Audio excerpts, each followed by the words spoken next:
இன்றே டவுன்லோட் செய்து உங்கள் ஃபேவரட் ஷோக்களை என்ஜாய் பண்ணுங்க.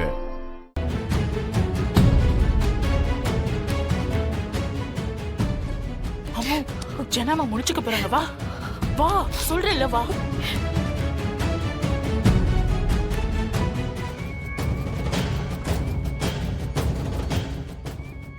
தமிழ பாத்துட்டல ஆண்டி.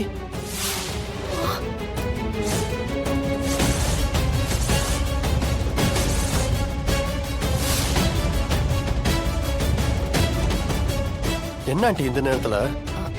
அது வந்து ஓ, தமிழ பார்க்க வந்தீங்களா? ஆமா தம்பி, என்னால தூங்கவே முடியல. மனசு ரொம்ப பாரமா இருந்தது. அதான் பாத்துட்டு போலான்னு வந்தேன். உங்களுக்கும் அடிபட்டு இருக்குல்ல? இப்ப எப்படி இருக்கு தம்பி? வலி குறைஞ்சிருக்கா? மருந்தெல்லாம் சாப்பிட்டீங்களா?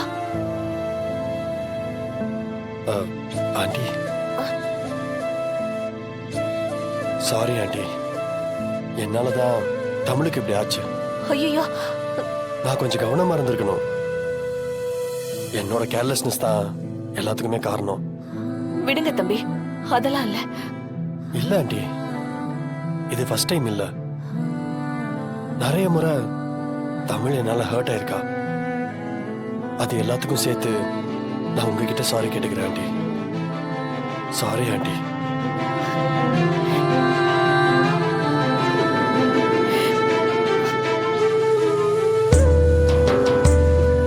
என்ன ஆண்டி, ஏன் இப்படி பாக்குறீங்க? தமிழுக்கு மட்டும் இல்ல தம்பி, உங்களுக்கும் ஏதாவது ஆயிருந்தாலும் என்னால தாங்கி இருக்க முடியாது. எனக்கு நீங்க வேற, தமிழ் வேற இல்ல. எப்படியோ ரெண்டு பேரும் பொழைச்சு வந்துட்டீங்கல்ல, அதுவே எனக்கு போதும். தம்பி, தமிழ் சின்ன வயசுல இருந்தே ரொம்ப பொறுப்பா வளர்ந்தவ. என்ன கஷ்டம் வந்தாலும் அவ அதை தாங்கிக்கிட்டு மத்தவங்களுக்கு சந்தோஷத்தை கொடுப்பா. இசை பிறந்ததுல இருந்து இப்ப வரைக்கும் அவளுக்கு இன்னொரு அம்மாவா இருந்து அவதான் அவளை பாத்துக்கிறா. அவ எங்க குடும்பத்தோட பெரிய சொத்து தம்பி. மத்தவங்க கஷ்டப்படுறத அவளால எப்பவும் தாங்கிக்கவே முடியாது. தன்னோட எதிரிக்கே ஒரு கஷ்டம் வந்தா கூட ஓடி போய் உதவி செய்யற குணம் அவளுக்கு.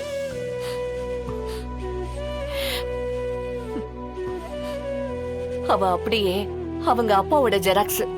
அவளுக்கு எந்த கெட்டதும் நடந்துடக்கூடாது. எப்படியோ அவ உங்கள மாதிரி 4 நல்லவங்களை சம்பாதிச்சு வச்சிருக்கா. நீங்களா இருக்கிறப்ப அவளுக்கு என்ன கஷ்டம் வந்துற போது?